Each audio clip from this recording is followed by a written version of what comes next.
मित्रों, आप सभी को श्री राधे श्री हरिदास श्रीमन नित्य निकुंज बिहारिणे नमः। मित्रों, आप सभी से आज जो है भीष्म पंचक व्रत के विषय में चर्चा करना चाहिए। भारतीय संस्कृति में वैसे पंचकों को शुभ कार्यों में निषेध बताया गया है, परंतु वह पंचक भिन्न होते हैं जो धनिष्ठा के तीसरे चरण से लेकर के और रेवती नक्षत्र पर्यंत 5 नक्षत्रों में होते हैं, जिनमें शुभ कार्य निषेध होते हैं। परंतु ये भीष्म पंचक ये जो है अपनी मनोवांछित इच्छाओं को पूर्ण करने के लिए इस व्रत को किया जाता है। इस वर्ष भीष्म पंचक व्रत देव प्रबोधनी एकादशी यानी कि 23 नवंबर 2023 से लेकर के 27 नवंबर 2023 कार्तिक पूर्णिमा तक रहेंगे। पहले कथा ये सुन लीजिए कि भीष्म पंचक का व्रत कैसे प्रारंभ हुआ। महाभारत में उल्लेख मिलता है कि जब पांडवों ने महाभारत के युद्ध को जीत लिया, उस समय भगवान श्री कृष्ण पांडवों को लेकर बाणों की सैया पर लेटे हुए भीष्म के पास गए।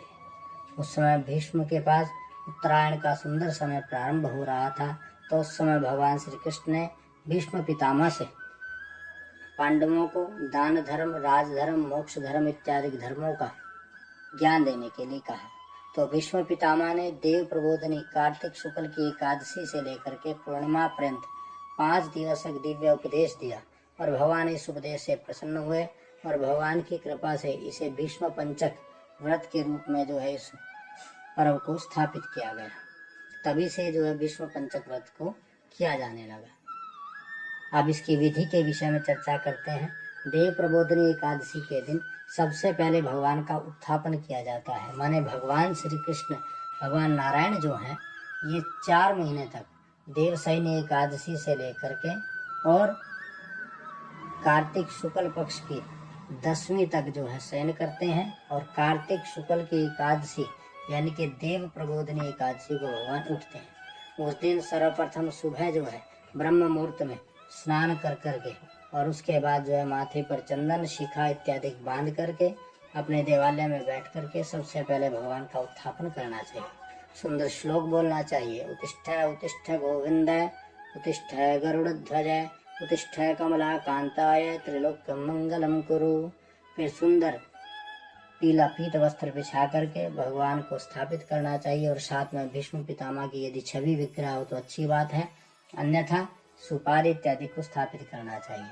हर रोज जो है स्नान संध्या इत्यादि से निवृत्त होकर के नियमित भगवान का षोडशोपचार ना हो तो कम से कम पंचोपचार जो है गंध, अक्षत, पुष्प, धूप, दीप नैवेद्य से भगवान का पूजन करना चाहिए और नित्य प्रति भगवान के सुंदर मंत्र, 12 मंत्र ओम नमो भगवते वासुदेवाय, इस मंत्र का जो है जाप करना चाहिए। ज्यादा से ज्यादा संख्या में जाप करें। इन 5 दिनों तक अन्न का परित्याग करें, सुंदर फलाहार सात्विक ग्रहण करें और बड़े बुजुर्गों का सम्मान करें, किसी का अपमान ना करें, ब्राह्मणों का नित्य प्रति आशीर्वाद ग्रहण करें और 5 दिवस तक इस जाप को निरंतर करके 5वें दिन कार्तिक पूर्णिमा को किसी भी योग्य ब्राह्मण विद्वान के द्वारा जो है यज्ञ करना चाहिए। यज्ञ में पूर्णाहुति करने के बाद भगवान नारायण के विभिन्न स्तोत्रों से, श्लोकों से भगवान की स्तुतियां करनी चाहिए और ब्राह्मण को भोजन, दान, दक्षिणा इत्यादि देकर संतुष्ट कर करके विदा करना चाहिए। इस तरह जो भगवान के व्रत को करता है उसकी सब इच्छाएं पूर्ण होती हैं। जो निसंतान है उनको संतान प्राप्त हो जाती है। जो बंदी जेल, कारागार इत्यादि के बंधन से मुक्त हो जाते हैं और सब इच्छाएं पूर्ण होकर के जीव धर्म, अर्थ, काम, मोक्ष चारों पुरुषार्थों को प्राप्त कर करके अंत में वैकुंठ धाम को जाता है। श्री राधे श्री हरिदास। ये इस प्रकार की विधि से आप भी भगवान का व्रत कीजिए और आपकी भी सब इच्छाएं पूर्ण होती होंगी। श्री हरिदास श्रीमन नित्य निकुंज बिहारिणे नमः।